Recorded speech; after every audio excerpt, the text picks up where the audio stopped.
हरिः श्रीं श्रीगुरुभ्यो नमः। सर्वैर्गिरीन्द्रसदनैः मदनोऽपि दारैः दूरीकृतश्च बदरी पुरवासिभिस्तैः यस्याश्रयात् सकलदैवतदैवतेशं व्यासं सुशान्तमनिशं मनसा स्मरामि। दुर्ज्ञेयत्वात् दुःखदत्वात् दुष्प्राप्यत्वाच्च दुर्जनैः स्वतामभयभूमित्वात् दुर्गात्वं हृद्गुहाश्रया दुर्गात्वं हृद्गुहाश्रयाद्।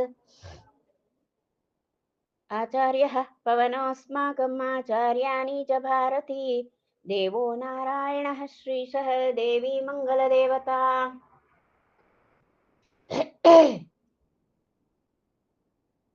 वन्दे हृषीकेशमथो नृसिंहं जनार्दनं चिन्तयधीरूपेन्द्रं श्रीवामनं संस्मर विष्णुमीमि श्रीराममञ्चेऽहमधोक्षजं च रमानिवासोचितवासभूमिः सन्न्यायरत्नावलिजन्मभूमिः वैराग्यभाग्यो मम पद्मनाभतीर्थामृताब्धिः भवताद्विभूत्यै विश्वोत्तमं हरिं श्रीशं विश्वजीवोत्तमानिलम् विश्वोत्तमगुणाकारं विश्वोत्तमयतिं श्रये अशेषवेदान्तकृतान्तसार व्याख्याविहारान् हरिभक्तिसिन्धून् त्रिविक्रमार्यान् परमान् गुरून् मे नारायणार्यांश्च गुरून् नमामि। माङ्गल्यप्रदते मनोहरगिरा मुग्धास्मि सेयं तव श्रीमत्पादसरोजयोः सुभगगोविन्दार्य मे मानसम् माद्यद्यद्यपि चञ्चरीपति सदा हृन्मन्दिरं पावयन् ईशावास्यमदो विधेहि भगवद्भक्तिं प्रदेहि स्थिरां। हरिः श्रीं श्रीगुरुभ्यो नमः। समस्तगुरुभ्यो नमः। हरिः श्रीं ಶ್ರೀಮನ್ಮಧ್ವ ಮಹಾಕಾವ್ಯದ ದ್ವಿತೀಯ ಸರ್ಗ. ಇದರಲ್ಲಿ ನಾವು ಈಗಾಗಲೇ ಕೆಲ ಶ್ಲೋಕಗಳನ್ನು ನೋಡಿದ್ದೇವೆ. ಸುಮಾರು 46 ಶ್ಲೋಕಗಳನ್ನು ಆ ಹರಿಮುಖ್ಯ ಪ್ರಾಣ ಹೃದಯದಿಂದಲೇ ಪೂರೈಸಿದ್ದು. ಈಗ ಪೂರ್ವಕಥಾ ವಿಚಾರಕ್ಕೆ ಬರುವಾಗ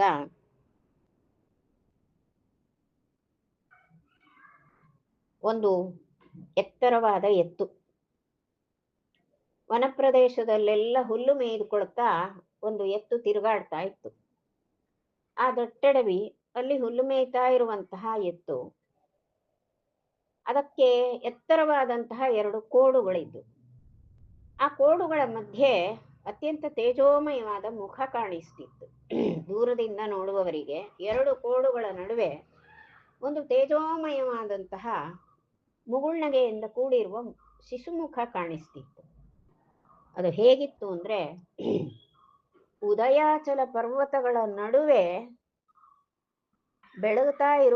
ಬೆಳಗುತ್ತಿರುವ ಸೂರ್ಯನ ಹಾಗೆ ಕಾಣಿಸ್ತಿತ್ತು. ಇದೇನು ವರ್ಣನೆ ಅಂದ್ರೆ, ಹೀಗೆ ವರ್ಣನೆ ಇರೋದು ಮೂಲ. ಆದರೆ ಅದಕ್ಕೆ ಅಭಿಪ್ರಾಯ ಏನು ಅಂದ್ರೆ, ವಾಸುದೇವ, ನಡಿಲಾಯ ಭಟ್ರ ಮಗ ವಾಸುದೇವ 1 ವರ್ಷದವನಾದ. ಆ 1 ವರ್ಷದ ಎತ್ತರವಾಗಿ ಬೆಳೆದಂತಹ ಹುಡುಗ, 1 ವರ್ಷ ಚೆನ್ನಾಗಿ ನಡೆದಾಡ್ಲಿಕ್ಕೆ ಆಗಿತ್ತು, ಚೆನ್ನಾಗಿ ನಡೆದಾಡ್ತಾ ಇದ್ದ. ಅವ ಬೆಳಿಗ್ಗೆ ಹಟ್ಟಿಯಿಂದ ಹೊರಬಿಟ್ಟಂತಹ ಎತ್ತಿನ ಬಾಲ ಹಿಡಿದು ಬಿಟ್ಟ. ಎತ್ತಿನ ಬಾಲ ಹಿಡಿದು ಜೋತಾಡಿದ. ಎತ್ತು ಮುಂದೆ ಹೋಗ್ತಾ ಹೋಗ್ತಾ ಅದರ ಬಾಲ ಹಿಡಿದು ಇವನು ಕೂಡ ಹೋಗ್ತಾ ಇದ್ದಾನೆ. ಇವನೇನು ಹೆಜ್ಜೆ ಹಾಕ್ಲಿಲ್ಲ, ಎತ್ತಿನ ಬಾಲ ಗಟ್ಟಿ ಹಿಡಿದಿದ್ದ ಅಷ್ಟೆ. ಆ ಎತ್ತು ಹೋದಲ್ಲೆಲ್ಲ ಹೋಗ್ತದೆ. ಇವನು ಎತ್ತರದಲ್ಲಿ ಆ ಎತ್ತಿನ ಬಾಲದ ಬುಡದಲ್ಲಿ ಗಟ್ಟಿ ಹಿಡಿದಿದ್ದರಿಂದ ಇವನ ಮುಖ ಮತ್ತು ಎತ್ತರವಾಗಿ ಕಾಣಿಸ್ತಿತ್ತು. ಹೀಗಾಗಿ ಅದೇ ರೀತಿ ಹೋಗಿದ್ದಾನೆ. ಬೆಳಿಗ್ಗೆ ಹೋದವ ಮನೆಯಲ್ಲಿ ನೋಡಿದ್ರು, ಮನೆಯಲ್ಲಿ ಎಲ್ಲೂ ಮಾಣಿ ಕಾಣುವುದಿಲ್ಲ, ಎಲ್ಲೂ ಹುಡುಗ ಕಾಣುವುದೇ ಇಲ್ಲ. ಮನೆಯಲ್ಲೆಲ್ಲ ಹುಡುಕಾಡ್ತಾರೆ, ಎಲ್ಲಿಯೂ ಕಾಣುವುದಿಲ್ಲ. ಅದು ಸಮಸ್ಯೆ ಆಗಿದ್ದು ಮುಂದಿನ ವಿಷಯ. ಈಗ ಆ ವಿಷಯವನ್ನು ಮುಂದೆ ಹೇಳ್ತಾರೆ. ಲೀಲಾಂ ಕರೋತಿ ನುಗೃಹಾಂತರಗೋ ನು ಬಾಲಃ ಕೂಪಾಂತರೇನು ಪತಿತಃ ಪ್ರಕೃತಿ ಸ್ವತಂತ್ರಃ ಇತ್ತಂ ವಿಚಿಂತ್ಯ ಸಮುಹುಃ ಸ್ವಜನೋ ವಿಮೃಗ್ಯ ಹಂತಾನವೇಕ್ಷತನಯಂ ಹೃದಯ ತಾಪಮಾಪ. ಏನ್ ಆಟ ಆಡ್ತಾ ಇದ್ದಾನಪ್ಪ ಈ ಹುಡುಗ? ಮನೆಯಿಂದ ಕಾಲು ಬಂದ ಹುಡುಗ, ನಡಿಗೆ ಬರುವ ಹುಡುಗ, ಓಡ್ತಾನೆ ಬೇರೆ. ಏನು ಆಟ ಇವನದ್ದು? ಏನ್ ಆಟ ಆಡ್ತಾ ಇದ್ದಾನೆ? ಮನೆ ಒಳಗೆ ಎಲ್ಲಿಯೋ ಬಚ್ಚಿಟ್ಕೊಂಡಿದ್ದಾನ? ಕಾಣುವುದಿಲ್ವಲ್ಲ. ಮನೆ ಒಳಗೆ ಬಾಲಹ ಅಂದ್ರೆ ಪುಟ್ಟ ಹುಡುಗ ಮನೆ ಒಳಗೆ ಬಚ್ಚಿಟ್ಕೊಂಡ ಅಥವಾ ಬಾವಿ ಒಳಗೆ ಬಿದ್ದು ಬಿಟ್ಟ ಅಂತ. ಬಾವಿ ಒಳಗೆಲ್ಲ ಹೇಗ್ ಬೀಳ್ಲಿಕ್ಕಾಗ್ತದೆ ಅಂತ ನಾವು ಯೋಚಿಸ್ತೇವೆ. ಆದ್ರೆ ಹಳ್ಳಿ ಬದಿಗಳಲ್ಲಿ ನೆಲಬಾವಿ ಅಂತ ಇರ್ತದೆ. ಅದಕ್ಕೆ ಕಟ್ಟು ಹಾಕಿರೋದೇ ಇಲ್ಲ, ಪೂರ್ಣ ಗೋಡೆ ಕಟ್ಟಿರುವುದಿಲ್ಲ, ನೆಲಮಟ್ಟಕ್ಕೆ ಇರ್ತದೆ. ಅದಕ್ಕೆ ಎರಡು ಆಚೆ ಈಚೆ ಇರುವಂತಹ ಎರಡು ಕಲ್ಲಿನ ಸಂಕಗಳು ಹಾಕಿ ಬಿಡ್ತಾರೆ. ಆಚೆಯವರು ಈಚೆಯವರು ಇಬ್ರು ಕೂಡ ಹಗ್ಗ ಬಿಟ್ಟು ನೀರು ಸೇದುವ ಹಾಗಿರುವ ವ್ಯವಸ್ಥೆ. ಆ ಸಂಕದ ಬಾವಿ ನೆಲಬಾವಿ ಅದು. ಮಕ್ಕಳು ಸುಲಭವಾಗಿ ಬೀಳ್ಬಹುದು. ನನ್ನ ಸಣ್ಣತ್ತೇರು ಒಂದ್ಸಲ ಬಿದ್ದಿತ್ತು ಅಂತ ಬಾವಿಯಲ್ಲಿ. ಮತ್ತೆ ಕೆಲವರು ಏನ್ ಮಾಡ್ತಾರೆ, ನೀರು ಸೇದುವ ಬದಿಗೆ ಅರ್ಧ ಭಾಗ ಮಾತ್ರ ಗೋಡೆ ಕಟ್ತಾರೆ, ಇನ್ನರ್ಧ ಭಾಗ ಹಾಗೆ ಇರ್ತದೆ. ವಿಚಿತ್ರವಾಗಿರ್ತದೆ. ಹಳ್ಳಿಗೆ ಹೋದ್ರೆ ಜೀವನ ಏನು, ಜನಜೀವನ ಏನು ಅನ್ನೋ ಪರಿಚಯ ಬೇಕಾದ್ರೆ ಹಳ್ಳಿಗೆ ಹೋಗ್ಬೇಕು. ಹಣ ಖರ್ಚು ಮಾಡುವುದಿಲ್ಲ ಅವರು. ಎಷ್ಟೋ ಜನರಿಗೆ ಹಣವೂ ಕಡಿಮೆ ಅಷ್ಟೆಲ್ಲ ಖರ್ಚು ಮಾಡ್ಲಿಕ್ಕೆ. ಮತ್ತೆ ಕೆಲವರು ಅಗತ್ಯವೇ ಇಲ್ಲ, ಕಾಲದಿಂದಲೂ ಬಂದಿದೆಯಲ್ಲ ಹಾಗೆ ನಡೀತದೆ ಅಂತ ಹೀಗೆ ಹೇಗಂದ್ರೆ ಹಾಗೆ ಹಾಗೆ ತಯಾರಾಗಿ ಬಿಡ್ತಾರೆ. 8-10 ವರ್ಷದ ಮಕ್ಕಳು ಕೂಡ ನೀರು ಸೇದ್ತಾರಲ್ಲ ಹಾಗೆ ಬಾಗಿ ಬಾಗಿ ನೀರು ಸೇದು ಮನೆ ಎಲ್ಲ ಖರ್ಚಿಗೂ ಹಾಕಿ ಸೇದುವಂಥದ್ದು ಕಾಣ್ತೇವೆ ನಾವು. ಅಂತ ಎಲ್ಲೋ ಬಾವಿಯಲ್ಲಿ ಸಣ್ಣ ಮಕ್ಕಳು ಬೀಳ್ತಾರೆ, ಇವನು ಹಾಗೆ ಬಿದ್ನ. ಕೂಪಾಂತರೇನು ಪತಿತಃ, ಜೊತೆಗೆ ಪ್ರಕೃತಿ ಸ್ವತಂತ್ರ, ಸ್ವಭಾವದಿಂದ ತುಂಬಾ ಸ್ವತಂತ್ರ ಬುದ್ಧಿ ಇದೆ ಇವನಿಗೆ. ಯಾರು ಹೇಳಿದ್ ಕೇಳುದಿಲ್ಲ, ತನಗೆ ಬೇಕಾದಾಗೆ ಅವನು ಓಡಾಡಿ ಬಿಡ್ತಾನೆ. ಯಾವಾಗ್ಲೂ ತಾಯಿಗೆ ಅಂಟಿಕೊಳ್ಳೋದು, ತಂದೆಗೆ ಅಂಟಿಕೊಳ್ಳೋದು, ಅಕ್ಕನನ್ನ ಇದೆಲ್ಲ ಎಂತ ಇಲ್ಲ. ಅವನಿಗೆ ಖುಷಿ ಬಂದಾಗ ಅವನೊಬ್ಬನೊಬ್ಬನೇ ಸ್ವೇಚ್ಛೆಯಾಗಿ ತಿರುಗಾಡುವ ಸ್ವಭಾವದವನು. ಇಷ್ಟೆಲ್ಲ ಯೋಚನೆ ಮಾಡಿದ್ರು. ಇತ್ತಂ ವಿಚಿಂತ್ಯ ಸಮೂಹು ಸ್ವಜನೋ ವಿಮೃಗ್ಯ. ಹೀಗಾಗಿ ಆ ಯಾವ ನಡಿಲಾಯ ಭಟ್ರು, ಈ ವಾಸುದೇವನ ಸ್ವಜನ ಅಂದ್ರೆ ತಂದೆ, ಆ ಭಟ್ರು ವಿಮೃಗ್ಯ ಚೆನ್ನಾಗಿ ಹುಡುಕಿ ಹುಡುಕಿ ನೋಡ್ತಾರೆ. ಅಂತ ನಾವೇಕ್ಷ್ಯ ತನಯಂ ಹೃದಿತಾಪ ಮಾಪ. ಅಂತ ಅಂದ್ರೆ ಹೋ ಕಾಣ್ಲೇ ಇಲ್ವಲ್ಲ, ಹೋ ನಾವು ಹೇಳುದಿಲ್ವೇ ಹಾಗೆ. ಆ ಒಂದು ಉದ್ಗಾರವಾಚಿ ಹಂತ ಬತ ಈ ರೀತಿ ಪದಗಳು. ಹಾಗಾಗಿ ಹಂತ ಅನವೇಕ್ಷ, ಎಲ್ಲಿಯೂ ಕಾಣಲಿಲ್ಲ. ತನಯಂ ಅನವೇಕ್ಷ, ಮಗನನ್ನೆಲ್ಲೂ ಕಾಣದೆ ಹೃದಯ ತಾಪ ಮಾಪ, ಅವರ ಹೃದಯದಲ್ಲಿ ಬಹಳ ತಾಪ ಆಯ್ತು, ಬಹಳ ಸಂಕಟ ಆಯ್ತು. ಸಂಕಟವನ್ನ ಹೊಂದಿದ್ರು ಅವರು. ಇಂಥ ಮಗು ಕಾಣುವುದೇ ಇಲ್ಲ, ಎಲ್ಲಿ ಹೋಗ್ಬಿಟ್ನೋ, ಮನ ಕೈ ಬಿಟ್ಟು ಓಡುವ ಸ್ವಭಾವದ ಹುಡುಗ. ಎಲ್ಲಿ ಬಚ್ಚಿ ಇಟ್ಟುಕೊಂಡ್ನೋ, ಬಾವಿಗೆ ಎಲ್ಲಾದ್ರೂ ಬಿದ್ದು ಹೋದ್ನೋ, ಎಲ್ಲ ಕಡೆ ನೋಡ್ತಾರೆ, ಎಲ್ಲೂ ಕಾಣುವುದಿಲ್ಲ ಅವನು. ಎಷ್ಟು ನೋಡಿದ್ರು ಎಲ್ಲೂ ಕಾಣುವುದಿಲ್ಲ. ಅಲ್ಲಲ್ಲೇ ಜನರನ್ನು ಹುಡುಕಾಡ್ತಾರೆ, ವಿಮೃಗ್ಯ ಅಂತ ಚೆನ್ನಾಗಿ ಹುಡುಕಾಡ್ತಾರೆ, ಜನರನ್ನ ವಿಚಾರಿಸ್ತಾರೆ. ಹಾಗೇ ವಿಚಾರಿಸ್ತಾ ಹೋಗುವಾಗ ಒಬ್ಬ ಕಾಡಾಡಿ ಹುಡುಗ ಸಿಕ್ಕಿದ. ಅವ ಕಾಡಿನಲ್ಲಿ ತಿರುಗಾಡುವವ. ಹಾಗೆ ತಿರುಗಾಡ್ತಾರೆ ಕಾಡಿನಲ್ಲಿ, ಬೇಕಾದಷ್ಟು ವಸ್ತುಗಳು ಸಿಗ್ತವೆ. ಆ ದಿವಸದ ಅಡಿಗೆಗೆ ಸಾಕಾಗುವಷ್ಟು ಕಟ್ಟಿಗೆ ಸಿಗ್ತದೆ. ಆಮೇಲೆ ಈ ಮುಳ್ಳೆ ಹಣ್ಣು ಇತ್ಯಾದಿ ಹಣ್ಣುಗಳೆಲ್ಲ ಸಿಗ್ತವೆ. ಬಹಳ ರುಚಿಯಾಗಿ ಒಳ್ಳೆ ಪೌಷ್ಟಿಕವಾದ ಹಣ್ಣುಗಳೆಲ್ಲ ಸಿಗ್ತವೆ ಕಾಡಿನಲ್ಲಿ. ನೇರಳೆ ಹಣ್ಣು, ಮುಳ್ಳೆ ಹಣ್ಣು ಹಿಂಗೆಲ್ಲ ಸಿಗ್ತವೆ. ಈ ಹುಡುಗರೆಲ್ಲ ಮಕ್ಕಳೆಲ್ಲ ಹೋಗ್ತಾರೆ. ಗೋಟು ಮಾವಿನ ಹಣ್ಣು ಕಾಲದಲ್ಲಿ ಅದು ಉಂಟು. ಏನಿಲ್ಲ, ಒಂದು ವನಕ್ಕೆ ಹೋದ್ರೆ ಏನ್ ಬೇಕಾದ್ರೂ ಸಿಗ್ತದೆ. ಹಾಗಾಗಿ ಅಡವಿ ಎಲ್ಲ ತಿರುಗಾಡುವ ಒಬ್ಬ ಹುಡುಗ, ಅವನು ಸಿಕ್ಕಿದ. ಅವನನ್ನ ಕೇಳಿದ್ರು ಭಟ್ರು. ಅವ ಹೇಳಿದ, ಹೌದು ಹೌದು ಸಿಕ್ಕಿದ, ಒಂದು ಹುಡುಗನನ್ನ ನೋಡಿದೆ. ಆ ಒಂದು ಹುಡುಗ ಹೇಗಿದ್ದಾನೆ ಅಂದ್ರೆ, ಅವ ಎತ್ತಿನ ಬಾಲ ಹಿಡ್ಕೊಂಡು ಹೋಗ್ತಾ ಇದ್ದ ಅಂದ್ಬಿಟ್ಟು. ಒಂದು ಎತ್ತಿನ ಬಾಲವನ್ನು ಹಿಡ್ಕೊಂಡು, ಎತ್ತಿನ ಬಾಲಕ್ಕೆ ಜೋತು ಬಿದ್ದು ಒಂದು ಹುಡುಗ ಹೋಗ್ತಿದ್ದ. ಅಂದ್ರೆ ಎತ್ತು ಹೋದಲ್ಲೆಲ್ಲ ಈ ಹುಡುಗ ಹೋಗ್ತಾನೆ ಹೇಳಿ ಅವನು ಹೇಳಿದ. ಯಾರು ನಂಬುತ್ತಾರೆ? ಯಾಕೋ ಇವ್ರಿಗೆ ಪೂರ್ಣ ನಂಬಿಕೆ ಬರ್ಲಿಲ್ಲ. ಹಾಗೆ ಹೋಗ್ಲಿಕ್ಕೆ ಸಾಧ್ಯವಾ?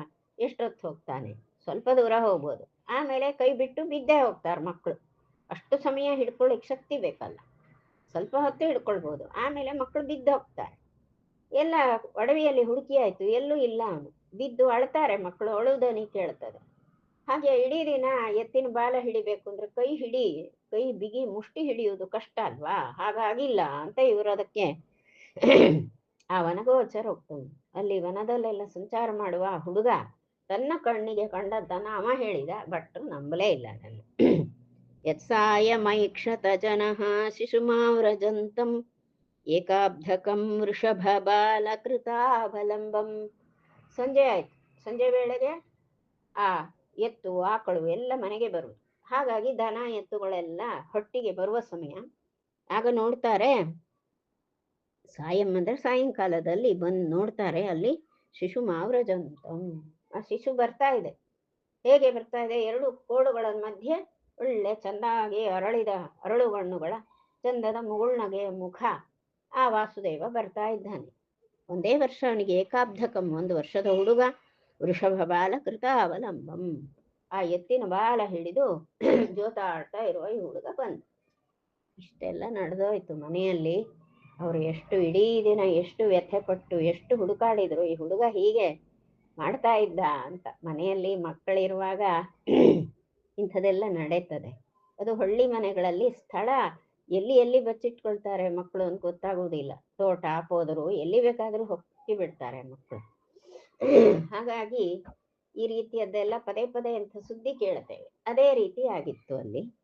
ಮುಂದೆ ನೋಡುವ. ಚಿಂತಾಮಣೀಂದ್ರಮಿವ ಚಿಂತಿತದಂ ದರಿದ್ರ ವಿಜ್ಞಾನ ಮಾರ್ಗಮಿವ ವಿಷ್ಣು ಪರಂ ಮುಮುಕ್ಷು ನಷ್ಟಂಚ ನಂದನಮಿತಿ ಸ್ವಜನೋಸ್ಯ ಲಬ್ಧ್ವಾ ನಾಥಸ್ಯ ತಸ್ಯ ತಮನುಗ್ರಹಮೇವ ಮೇನೆ.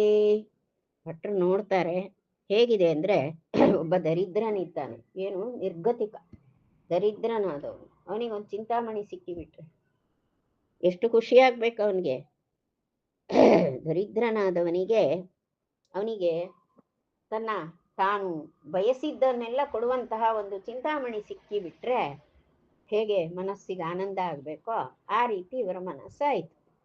ಅಂದ್ರೆ ಮಗ ಇಲ್ಲದೆ ಇದ್ರೆ ಎಲ್ಲವೂ ದಾರಿದ್ರ್ಯ ಅನ್ನೋ ಹಾಗೆ. ಆ ಸಮಯಕ್ಕೆ ಮಗ ಸಿಕ್ಕಿಬಿಟ್ಟ, ಬಂದ ಮನೆಗೆ. ಈ ಚಿಂತಾಮಣಿಯೇ ಕೈಗೆ ಬಂದ ಹಾಗೆ ಆಯ್ತಂತೆ ಅವರಿಗೆ. ಮತ್ತು ವಿಜ್ಞಾನ ಮಾರ್ಗಮಿವ ವಿಷ್ಣು ಪರಂ ಮುಮುಕ್ಷು, ಒಬ್ಬ ಮುಮುಕ್ಷು ಇದ್ದಾನೆ, ಅವನಿಗೆ ವಿಷ್ಣು ಪರವಾದಂತಹ ವಿಶೇಷವಾದಂತಹ ಜ್ಞಾನ ಮಾರ್ಗ. ಏನು ಹೀಗಂದ್ರೆ, ಮುಮುಕ್ಷು ಅಂದ್ರೆ ಮೋಕ್ಷವನ್ನು ಬಯಸುವವ ಅಂತ ಅರ್ಥ. ಮುಮುಕ್ಷ ಅಂದ್ರೆ ಮೋಕ್ಷೇಚ್ಛ ಅಂತ ಅರ್ಥ. ಮೋಕ್ಷ ಪಡೆಯುವ ಇಚ್ಛೆ ಇರುವವನಿಗೆ ಮೋಕ್ಷ ಕೊಡುವವನೇ ಬೇಕು. ಮೋಕ್ಷ ಕೊಡುವವನು ಯಾರು ಅಂದ್ರೆ ಮೋಕ್ಷದಸ್ತು ಜನಾರ್ದನ ಅಂತ. ಶ್ರೀಹರಿಯೇ ಮೋಕ್ಷವನ್ನ ಕೊಡುವವನು. ಆಗ ಮೋಕ್ಷವನ್ನ ಹರಿಯೇನೋ ಮೋಕ್ಷ ಕೊಡ್ತಾನೆ, ಹೌದು. ಆದ್ರೆ ಸ್ವಲ್ಪ ನಾವು ಹರಿಪರವಾಗಿರ್ಬೇಕಾಯ್ತಲ್ಲ. ನಾವು ಹರಿಪರವಾಗಿರುವುದಿಲ್ಲ, ಮೋಕ್ಷ ಮಾತ್ರ ಬೇಕು ಅಂದ್ರೆ ಯಾರು ಕೊಡ್ತಾರೆ? ಹಾಗಾಗೋದಿಲ್ಲ. ಹಾಗಾಗಿ ವಿಜ್ಞಾನ ಮಾರ್ಗಮಿವ ವಿಷ್ಣು ಪರಂ, ವಿಷ್ಣು ಪರವಾದಂತಹ ಅರಿವಿನ ಹಾದಿ ಸಿಕ್ಕಿದ್ರೆ ಹೇಗೆ ಮೋಕ್ಷ ಪಡೆಯುವ ಆಸೆ ಉಳ್ಳವನಿಗೆ ಪ್ರಯೋಜನವೋ, ಮೋಕ್ಷ ಪಡೆಯುವ ಆಸೆ ಇದೆ ಅವನಿಗೆ, ಆ ಮೋಕ್ಷ ಕೊಡುವಂತಹ ಹರಿಯ ಪರವಾದಂತಹ ಅರಿವಿನ ಹಾದಿ ಕಂಡ ಹಾಗೆ ಆಯ್ತು.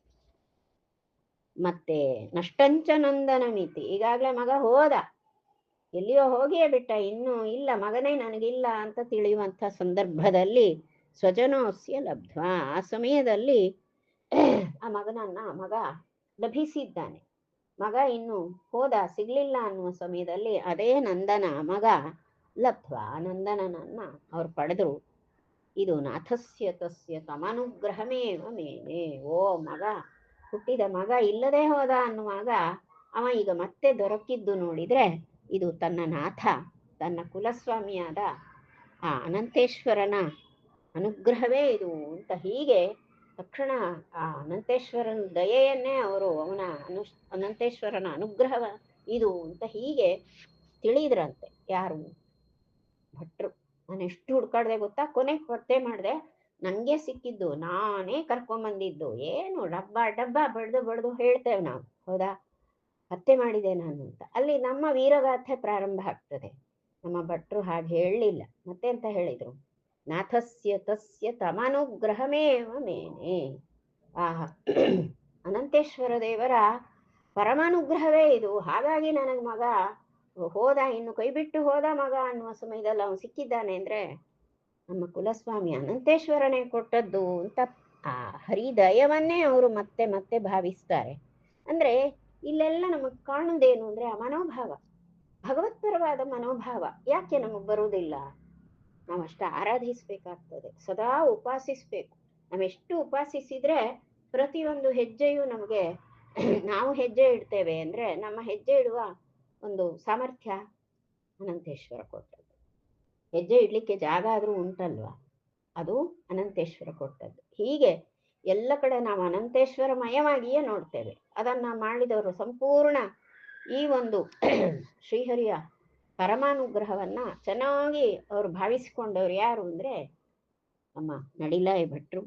ಲೀಲಾವಸಾನ ಸಮಯೇ ಸಹಸಾ ಕದಾಚಿದ್ ಆರ್ಯೋ ಮುನಾಪಿ ಆರ್ಯೋ ಮುನಾಭ್ಯವಹೃತಿಂ ಪ್ರತಿಚೋದ್ಯಮಾನಃ ವೃದ್ಧೈಷನೋಸ್ತಿ ಧನಿಕೋ ವೃಷವಿಕ್ರಯೀತಿ ಪೂರ್ವವಾಚ ನಂದನ ಮುಖೆಂದು ಮಮೇಕ್ಷ್ಯ ಮಂದಂ. ವಾಸುದೇವ ಚೆನ್ನಾಗಿ ಆಟ ಆಡ್ತಾ ಕುಣಿದಾಡ್ತಾ ಇದ್ದ. ಸುಮಾರು ದಿವಸ ಆಗಿದೆ, ಅಲ್ಲಿಯೇ ಆಟ ಆಡ್ತಾ ಇದ್ದ ವಾಸುದೇವ. ಅವನಿಗೆ ಆಟ ಆಡ್ಲಿಕ್ಕೆ ಏನು, ಗಿಡ ಮರ ಉಂಟು, ಕಲ್ಲುಂಟು, ಹುಣಿಸೆ ಬೀಜ ಉಂಟು, ಏನೇನೋ ಉಂಟು. ಏನು ಆಟ ಆಡ್ತಿದ್ನೇನೋ ಅವನೇ ಆಟ ಆಡ್ತಾ ಉಂಟು. ಅವನಿಗೆ ಲೀಲಾ ಅವಸಾನ ಸಮಯ, ಆಟ ಅಂತ್ಯ ಆಯ್ತು. ಅವನ ಆಟ ಆಡುವುದೆಲ್ಲ ಒಂದು ಹಂತಕ್ಕೆ ಮುಗೀತು. ಕೈಕಾಲು ತೊಳೆದ ಬಂದು ಸಹಸಾ ಕದಾಚಿ ಕೂಡಲೇ ಗಡಿಬಿಡಿಯಿಂದ ಬಂದ ಅಪ್ಪಯ್ಯನ ಹತ್ರ. ಅಪ್ಪಯ್ಯ ಬಾ, ಅಭ್ಯವಹೃತಿಂ ಪ್ರತಿಚೋದ್ಯಮಾನ. ಅಪ್ಪಯ್ಯ ಊಟ ಮಾಡುವ ಸಮಯ ಆಯ್ತಲ್ವಾ, ಊಟಕ್ಕೆ ಬಾರದ ಬಾ ಅಂತ ತಂದೆ ಕೈ ಹಿಡಿದು ಕರೆದ. ಆಗ ಅವ್ರು ಹೇಳ್ತಾರೆ, ರೋದ್ಧೈಷನೋಸ್ತಿ ಧನಿಕಃ ವೃಷವಿಕ್ರಯೀತಿ. ಇಲ್ಲಪ್ಪ, ನಾನು ಬರುವ ಹಾಗಿಲ್ಲ. ಯಾಕೆ? ನನ್ನನ್ನ ಈ ಶ್ರೀಮಂತ ನನ್ನನ್ನ ಊಟದಿಂದ ತಡೆದು ಬಿಟ್ಟಿದ್ದಾನೆ. ಅವನಿಗೆ ಊಟ ಮಾಡು, ನೀನ್ ನಮ್ಮನೆಯಲ್ಲಿ ಊಟ ಮಾಡು, ನಾನು ಮಾಡ್ತೇನೆ ಅಂದ್ರೆ ಕೇಳೋದಿಲ್ಲ.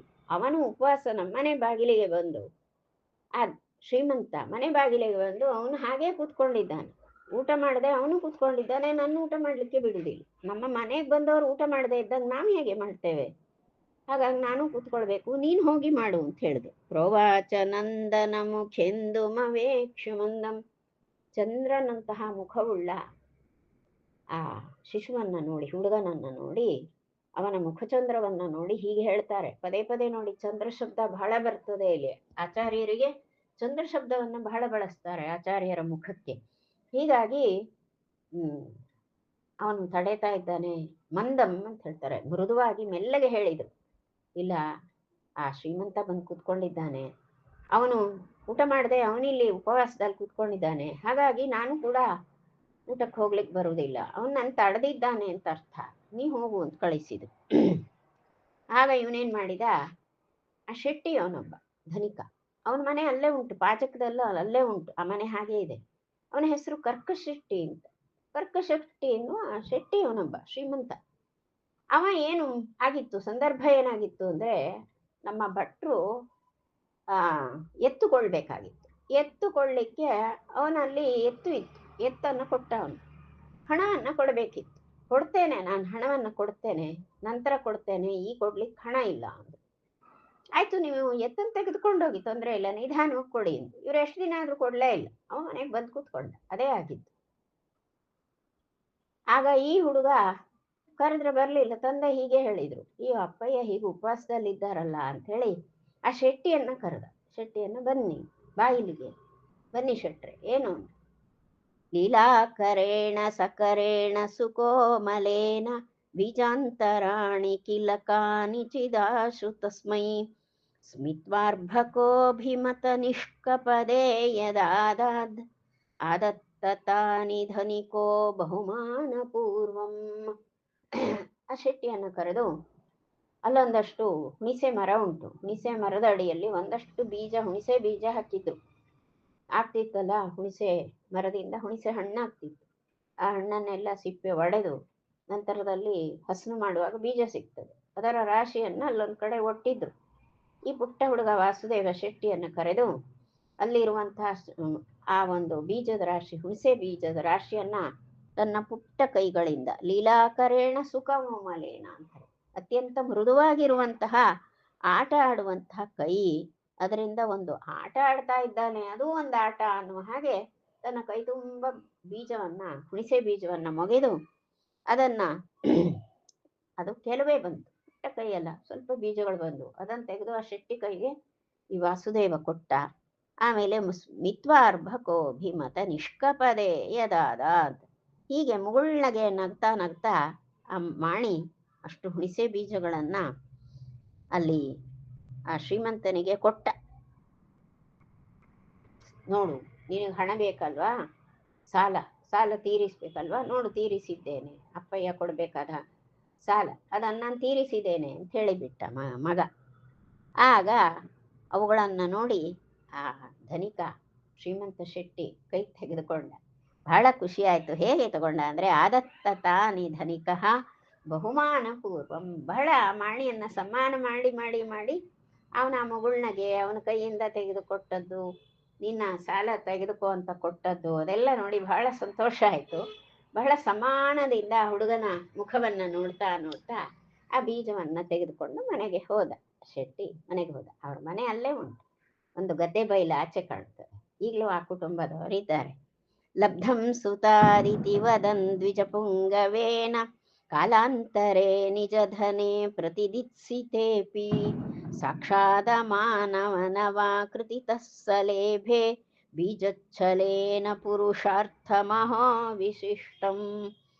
ಹೀಗೆ ಕೆಲವು ದಿನ ಕಳೆದ ಮೇಲೆ ಭಟ್ರು ಹಣವನ್ನೆಲ್ಲ ಒಟ್ಟು ಮಾಡಿದ್ರು. ಅದನ್ನು ಶೆಟ್ಟಿ ಮನೆಗೆ ಹೋಗಿ, ಶೆಟ್ಟಿ ನಿನ್ಗೆ ಕೊಡಬೇಕಾದ ಹಣವನ್ನು ತೆಗೆದುಕೋ ಅಂದರು. ಆಗ ಆ ಶೆಟ್ಟಿ ಹೊರಗೆ ಬಂದ. ಅರೆ, ನಿಮ್ಮ ಮಗ ಆಗಲೇ ಕೊಟ್ಟಿದ್ದಾನೆ, ನಿಮ್ಮ ಮಗನಿಂದ ಬಂದಿದೆ, ನನಗೆ ಸಾಲ ಮುಟ್ಟಿದೆ, ಬೇಡ ಅಂತ ಹೇಳಿದ. ತಗೊಳ್ಳಿಲ್ಲ ಅವನು. ಯಾಕೆ ಅಂದರೆ ಅಲ್ಲಿ ಬೀಜದ ಆ ಹುಣಸೆ ಬೀಜದ ನೆವದಲ್ಲಿ ಈ ಹುಡುಗ ವಾಸುದೇವ ಆ ಬೀಜಗಳನ್ನು ಕೊಡುವಂತಹ ನೆವದಲ್ಲಿ ಅವನಿಗೆ ಪುರುಷಾರ್ಥಗಳನ್ನೇ ಕೊಟ್ಟು ಬಿಟ್ಟನಂತೆ. ಬೀಜಚ್ಛಲೇನ ಪುರುಷಾರ್ಥ ಮಹೋ ವಿಶಿಷ್ಟಂ. ಅದೆಂಥದ್ದು ಅಂದರೆ ಬೀಜದ ಒಂದು ನೆವನದಿಂದ, ಹುಣಸೆ ಬೀಜ ಕೊಡುವ ನೆವದಿಂದ ಪುರುಷಾರ್ಥಗಳನ್ನೇ ಕೊಟ್ಟು ಬಿಟ್ಟ ವಾಸುದೇವ ಅಂತ ಹೇಳ್ತಾರೆ.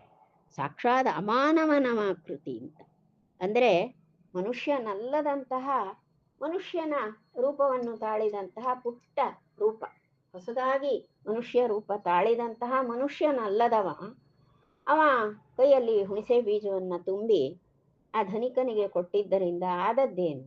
ಅವನಿಗೆ ಪುರುಷಾರ್ಥಗಳನ್ನೇ ಕೊಟ್ಟು ಬಿಟ್ಟ. ಶೆಟ್ಟಿಗೆ ಈ ಒಂದು ಪುಟ್ಟ ಮುಖಚಂದ್ರವನ್ನು ನೋಡಿ, ಪುಟ್ಟ ಬಾಲಕನ ಮುಖಚಂದ್ರ ನೋಡಿ ಧನ್ಯತೆ ಬಂತು, ತನಗೆಲ್ಲ ಸಿಕ್ಕಿದೆ ಅನ್ನೋ ತೃಪ್ತಿ ಬಂತು. ಸಂತೋಷದಿಂದ ತೆಗೆದುಕೊಂಡು ಮನೆಗೆ ಹೋಗಿದ್ದ. ಹಾಗಾಗಿ ಅವನಿಗೆ ಸಾಲ ವಾಪಸ್ ಬಂದಿದೆ ಅಂತಾಯ್ತು. ಅದು ಹುಣಸೆ ಬೀಜ, ಅದಕ್ಕೆ ಅದರ ಕಿಮ್ಮತ್ತು, ಹುಣಸೆ ಬೀಜವನ್ನು ಕೊಟ್ಟರೆ ಅದಕ್ಕೇನೂ ಬೆಲೆ ಇಲ್ಲ ಅಲ್ವಾ ಪೇಟೆಯಲ್ಲಿ. ಅದೇನು ಹಣವ? ಏನದು? ಏನೂ ಅಲ್ಲ. ಆ ಭಾವ ಬರಲೇ ಇಲ್ಲ ಅವನಿಗೆ, ತನಗೆಲ್ಲ ಸಿಕ್ಕಿತು ಅಂತ. ಯಾಕೆಂದ್ರೆ ಪುರುಷಾರ್ಥವೇ ಕೊಟ್ಟು ಬಿಟ್ಟಿದ್ದಾನೆ ಇವ ಅಂತ. ಅಂದ್ರೆ ಎಂಥ ಪುರುಷಾರ್ಥ? ಮೋಕ್ಷ ಪುರುಷಾರ್ಥವೇ ಸಿಕ್ಕಿದೆ ಅಂತ. ಪುರುಷಾರ್ಥ ಅಂದ್ರೆ ಪುರುಷ ಪ್ರಯೋಜನ, ಆ ಪುರುಷ ಪ್ರಯೋಜನವೇ ಸಿಕ್ಕಿದೆ ಅವನಿಗೆ. ಹಾಗಾಗಿ ತೃಪ್ತಿ ಆಯಿತು, ಧನ್ಯತೆ ಆಯಿತು ಶೆಟ್ಟಿಗೆ. ಇಂತಹ ಒಂದು ದಯೆಯನ್ನ ಈ ಹುಡುಗ ಮಾಡಿದಾನೆ. ವಾಸುದೇವಮಿಹ ವಾಸುದೇವತಾ ಸತ್ಕಲಾಂ ಅಭಿನನಂದತಂಜನಃ ವಾಸುದೇವಮಿತಿ ವಾಸುದೇವ ಸನ್ನಮಕಂ ವಿವಿಧ ಲೀಲಮರ್ಭಕಂ. ಹೇಗಿದ್ದಾನೆ ಅಂದ್ರೆ ವಸುದೇವ, ವಸುದೇವ ಅಂದ್ರೆ ಮುಖ್ಯಪ್ರಾಣ. ಮುಖ್ಯಪ್ರಾಣನನ್ನ ಅಸುದೇವ ಅಂತ ಕರೀತಾರೆ. ಮುಖ್ಯಪ್ರಾಣನಿಗೆ ರೂಪ ಹೇಗೆ ಗೊತ್ತಾ? ಅತ್ಯಂತ ಚೆಲುವಾದ ರೂಪ, 32 ಸಲ್ಲಕ್ಷಣಗಳಿಂದ ಕೂಡಿರುವಂತಹ ಚೆಲುವ ಮುಖ್ಯಪ್ರಾಣ. ಅದೇ ರೂಪವನ್ನೇ ಈ ವಾಸುದೇವನು ಹೊಂದಿದ್ದಾನೆ. ವಾಸುದೇವ ಎನ್ನುವಂಥದ್ದು ಚಂದದ ಹೆಸರು. ವಾಸುದೇವ ಎನ್ನುವಂಥದ್ದು, ವಾಸುದೇವನು ಚೆಲುವ ಹೆಸರು, ಚೆಲುವಾದ ಹೆಸರು. ಅನೇಕ ರೀತಿಯ ಆಟಗಳನ್ನ ಆಡ್ತಾ ಆಡ್ತಾ ಆ ಸುತ್ತಲಿನ ವಠಾರದಲ್ಲಿ ವಾಸುದೇವ ಅವನು ಚಂದವಾಗಿ ಕುಣಿದಾಡ್ತಾ ಎಲ್ಲರಿಗೂ ಆನಂದ ಕೊಡ್ತಾ ಇದ್ದಾನೆ. ಹೇಗಿದ್ದಾನೆ ಅಂದ್ರೆ ವಸುದೇವನ ಮಗ ವಾಸುದೇವ ಅನ್ನೋ ಹೆಸರಿಂದ ಎಷ್ಟೆಲ್ಲ ಆಟ ಆಡಿ, ಬಗೆ ಬಗೆಯಾಗಿ ಆಟ ಆಡಿ ಆ ವ್ರಜದಲ್ಲಿ ನಂದವ್ರಜವನ್ನೆಲ್ಲ ಹೇಗೆ ಸಂತೋಷ ಪಡಿಸಿದ್ನೋ ಅದೇ ರೀತಿ ಈ ಒಂದು ಭಟ್ರ ಮನೆಯ ಸುತ್ತಲ ಪ್ರದೇಶದ ಜನರಿಗೆಲ್ಲ ಆನಂದವನ್ನು ಕೊಟ್ಟವ ಈ ನಮ್ಮ ವಾಸುದೇವ. ಜನರು ಕೂಡ ಇವನು ವಸುದೇವನ ಮಗ ವಾಸುದೇವ ಇದ್ನಲ್ಲ, ಅಂತಹ ಸಂತೋಷವನ್ನೇ ಕೊಡುವ ಹುಡುಗ ಅಂತ ಅಲ್ಲಿ ಆ ಸುತ್ತಲಿನವರೆಲ್ಲ ಕೊಂಡಾಡ್ತಿದ್ರು. ಆ ರೀತಿ ಎಲ್ಲೆಲ್ಲಿ ನೋಡಿದ್ರು ಕೂಡ ಸೌಂದರ್ಯವೇ ತುಂಬಿ ಹೋಗಿರುವಂಥದ್ದು. ಹೇಗೆ ವಾಸುದೇವ ನೋಡ್ಲಿಕ್ಕೆ ಚಂದ, ಮುಖ್ಯಪ್ರಾಣ ನೋಡ್ಲಿಕ್ಕೆ ಅವನು 32 ಲಕ್ಷಣದ ಸುಂದರಕಾರ. ಈ ಅದೇ ವಾಸುದೇವ, ಅದೇ ಮುಖ್ಯಪ್ರಾಣನೇ ಈಗ ವಾಸುದೇವ ಅನ್ನೋ ಹೆಸರಿನಿಂದ ಹುಟ್ಟಿದವ. ವಾಸುದೇವ ಅನ್ನೋ ಹೆಸರು ಚಂದ, ಇವನೂ ಅಷ್ಟೇ ಚಂದವಾಗಿ ಇರುವವನು. ಹೀಗೆ ಇವನ ಈ ಏನೆಲ್ಲ ಆಟಗಳೆಲ್ಲ ಉಂಟೋ ಅದು ವಾಸುದೇವ ಸನ್ನಾಮಕಂ. ಆ ವಾಸುದೇವ ಎನ್ನುವಂತಹ ಚಂದದ ಹೆಸರನ್ನು ಉಳ್ಳಂತಹ ಈ ಹುಡುಗ ವಿವಿಧ ಲೀಲಾಂ, ವಿವಿಧ ಲೀಲಂ ಅರ್ಭಕಂ. ಒಂದು ಅರ್ಭಕ ಅಂದ್ರೆ ಹುಡುಗ ಅಂತ, ಸಣ್ಣ ಮಗು ಅಂತ. ಇಂತಹ ಹುಡುಗ ನಾನಾ ರೀತಿಯ ಆಟಗಳನ್ನಾಡ್ತಾ ಅಲ್ಲಿ ಸುತ್ತಲಿನ ಜನರಿಗೆಲ್ಲ ಪರಮಾನಂದವನ್ನ ಉಂಟು ಮಾಡ್ತಾ ಇದ್ದ. ಇತಿ ವಿಹರತಿ ಮಹ್ಯಾಂ ವಿಷ್ಣುದಾಸೇಪಿ ಗೂಢೆ ಸಮಜನಿ ಸುಜನಾನಾಂ ಚಿತ್ತಮಾನಂದ ಪೂರ್ಣಂ ಉದಯತಿ ಘನಮಾಲಾಲೀನ ಭಾನೌ ಚ ಭಾನೌ ನನು ಜನನಯನಾಬ್ಜೈಃ ಲಭ್ಯತೆ ಲಂ ವಿಕಾಸಃ. ಇಂತಹ ಚಂದದ ಹುಡುಗ ಇವನ್ ಯಾರು? ಇತಿ ವಿಹರತಿ ಮಹ್ಯಾಂ ಅಂತ. ಈ ರೀತಿಯಾಗಿ ಮಹ್ಯಾಂ ವಿಹರತಿ, ಈ ಭೂಮಿಯಲ್ಲಿ ಆಟ ಆಡ್ತಾ ಇರುವಂಥವನು ವಿಷ್ಣುದಾಸನಾದವನು ಗೂಢವಾಗಿದ್ದಾನೆ. ಗೂಢ ಅಂದ್ರೆ ಅರ್ಥ ಏನು? ಅಡಗಿದ್ದಾನೆ ಅಂತ. ಹೇಗೆ ಅಡಗಿದ್ದಾನೆ? ಒಂದು ಸಣ್ಣ ಹುಡುಗ, ಅತ್ಯಂತ ಚೆಲುವಾದ ಚಂದದ ಹುಡುಗ ಭೂಮಿಯಲ್ಲಿ ಆಟ ಆಡ್ತಾ ಇದ್ರೆ ಮನಸ್ಸಿಗೆ ಏನ್ ಕಾಣ್ತದೆ ಅಂದ್ರೆ ಚಂದವಾದ ಹುಡುಗ, ಮಕ್ಕಳು ಆಟ ಆಡ್ತಾರೆ ಅಷ್ಟೇ ಭಾವ ಬರ್ತದೆ. ಹಾಗೆ ಅಷ್ಟೇ ಬಂದಿತ್ತು ಹೆಚ್ಚಿನ ಜನರಿಗೆ. ಅಂದ್ರೆ ಅದೇ ಅವನ ಗೂಢತೆ, ಅವನ ಗೂಢತೆ ಅದೇ. ಅಂದ್ರೆ ಅವನು ವಿಷ್ಣುದಾಸ, ಅವನು ಮೂಲತಃ ಅವನು ಹರಿಯ ಪರಮದಾಸನಾಗಿರುವವನು. ಅದು ಎಲ್ಲಿಯೂ ಕೂಡ ಕಾಣ್ತಾ ಇಲ್ಲ. ಮುಖ್ಯ ಪ್ರಾಣ ಅವತಾರ ಅಂತ ಕಾಣಿಸದೆ ಗೂಢವಾಗಿ ಇಲ್ಲಿ ಪುಟ್ಟ ಬಾಲಕನ ರೂಪದಲ್ಲಿ ಈ ಭೂಮಿಯಲ್ಲಿ ವಿಹಾರ ಮಾಡಿಕೊಂಡು ಇರುವ ಕಾಲ. ಆ ಸಮಯದಲ್ಲಿ ಸಮಜನಿ ಸುಜನಾನಾಂ ಚಿತ್ತಮಾನಂದ ಪೂರ್ಣಂ. ಹೀಗೆ ಈ ವಾಸುದೇವ ಹೀಗೆ ಇರಲಿಕ್ಕಾಗಿ ಆ ಸಮಯದಲ್ಲಿ ಎಲ್ಲ ಸಜ್ಜನರ ಚಿತ್ತವೂ ಕೂಡ ಆನಂದದಿಂದ ತುಂಬಿ ಹೋಯಿತು. ಎಲ್ಲರಿಗೂ ಆನಂದದ ಮನಸ್ಸಿನಲ್ಲಿ ಏನೋ ಒಂದು ಆನಂದ, ಯಾರಿಗೂ ದುಃಖವೇ ಇಲ್ಲ. ಯಾರ್ಯಾರು ವಾಸುದೇವನನ್ನು ಕಂಡಿದ್ದಾರೋ ಎಲ್ಲರಿಗೂ ಪರಮಾನಂದ. ಆ ನಡಿಲೈ ಭಟ್ರ ಮಾಣಿ ಉಂಟಲ್ಲ, ಅವ ಹೇಗಿದ್ದಾನೆ? ಅವನದ್ದೇ ಚಿಂತೆ ಎಲ್ಲರಿಗೂ. ಎಲ್ಲರ ಮನೆಯಲ್ಲೂ ಅವನ ಬಗ್ಗೆ ಆಲೋಚಿಸ್ತಾರೆ. ಮತ್ತೆ ತಾವಾಗಿ ಬಂದು ಅವರ ಮನೆಗೆ, ಭಟ್ರ ಮನೆಗೆ ಬಂದು ಆ ಹುಡುಗನನ್ನ ನೋಡ್ತಾರೆ, ಮತ್ತೆ ಅವನ ಬಗ್ಗೆ ಆಲೋಚಿಸ್ತಾರೆ. ಯಾಕೋ ಏನು ಇವನನ್ನು ಬಿಟ್ಟಿರುವುದೇ ಇಲ್ಲ ಜನರು. ಆ ರೀತಿ ಇರುವ ಹುಡುಗ ಇವನು. ಉದಯತಿ ಘನಮಾಲಾಲೀನ ಭಾನೌ ಚ ಭಾನೌ ಭಾನೌ ನನು ಜನನಯನಾಬ್ಜೈಃ ಲಭ್ಯತೆ ಲಂ ವಿಕಾಸಃ. ಜನರ ಕಣ್ಣುಗಳು ಅಂದ್ರೆ ತಾವರೆ ಹೂಗಳ ಹಾಗೆ, ತಾವರೆಯಂತಹ ಕಣ್ಣುಳ್ಳ ಎಲ್ಲ ಸಜ್ಜನರ ಮನಸ್ಸು, ಮುಖ, ಕಣ್ಣುಗಳೆಲ್ಲ ಅರಳ್ತಾ ಉಂಟು. ಹೇಗೆ ಅಂದ್ರೆ ಸೂರ್ಯೋದಯ ಆದ ಕೂಡಲೇ ಆ ಘನಮಾಲ ಅಂತ ಹೇಳ್ತಾರೆ, ಅನೇಕ ಆ ಮುಗಿಲುಗಳ ನಡುವೆ ಸೂರ್ಯೋದಯ ಆದರೆ ಆ ಸೂರ್ಯ ನೇರವಾಗಿ ಕಾಣುವುದಿಲ್ಲ. ಯಾಕೆ? ಮುಗಿಲುಗಳ ರಾಶಿ ಇರುವಾಗ ಸೂರ್ಯ ಕಾಣದೇ ಇದ್ರು, ಸೂರ್ಯ ಮರೆಯಾಗಿರು, ಮುಗಿಲುಗಳ ಮರೆಯಲ್ಲಿ ಸೂರ್ಯ ಇದ್ರೂ ಕೂಡ ಸೂರ್ಯ ಉದಯಿಸ್ತಾನೆ ಎನ್ನುವಾಗ ಎಲ್ಲ ತಾವರೆಗಳು ಅರಳುತ್ತವೆ. ಅದೇ ರೀತಿ ಈ ವಿಷ್ಣುದಾಸ ಮುಖ್ಯ ಪ್ರಾಣ ಶಿಶುರೂಪದಲ್ಲಿ ಗೂಢವಾಗಿದ್ದಾನೆ. ಆದ್ರೂ ಕೂಡ ಸಜ್ಜನರ ಮನಸ್ಸಿನಲ್ಲಿ ಪರಮಾನಂದ ತುಂಬುತ್ತದೆ. ಇವನನ್ನು ಕಂಡವರಿಗೆ, ನೆನಪು ಮಾಡಿಕೊಂಡವರು, ಸ್ಮರಣೆ ಮಾಡಿದವರಿಗೆಲ್ಲ ಇಷ್ಟು ಆನಂದ ಉಂಟಾಗ್ತದೆ. ಎಲ್ಲರ ಮನಸ್ಸು ಅರಳುತ್ತದೆ, ಇವನನ್ನು ನೋಡಿದವರ ಕಣ್ಣುಗಳು ಅರಳ್ತವೆ. ಹೀಗೆ ನಾನು ಜನನಯನಾಬ್ಜೈಹಿ, ಹೀಗೆ ಜನರ ಕಣ್ಣುಗಳೆನ್ನುವಂಥ ತಾವರೆಗಳು ಅರಳ್ತಾ ಇದ್ವು. ಯಾರು ಈ ವಾಸುದೇವನನ್ನು ಕಾಣುವಾಗ ಕಣ್ಣರಳಿಸಿ ನೋಡ್ತಾ ಇದ್ರು ಜನ. ಹೀಗೆ ಇಂತಹ ಒಂದು ಪ್ರಭಾವವನ್ನ ಸಜ್ಜನರಿಗೆ ಆನಂದ ಪ್ರಭಾವವನ್ನು ಉಂಟು ಮಾಡಿದವ ಈ ವಾಸುದೇವ ಅಂತ ಇಷ್ಟು ಹೇಳ್ತಾರೆ. ಇಷ್ಟು ಹೇಳುವಾಗ ನಮಗೆ 2ನೆಯ ಸರ್ಗ ಪೂರ್ಣ ಆಗ್ತದೆ. ಬ್ರಹ್ಮಾರ್ಪಣಮಸ್ತು.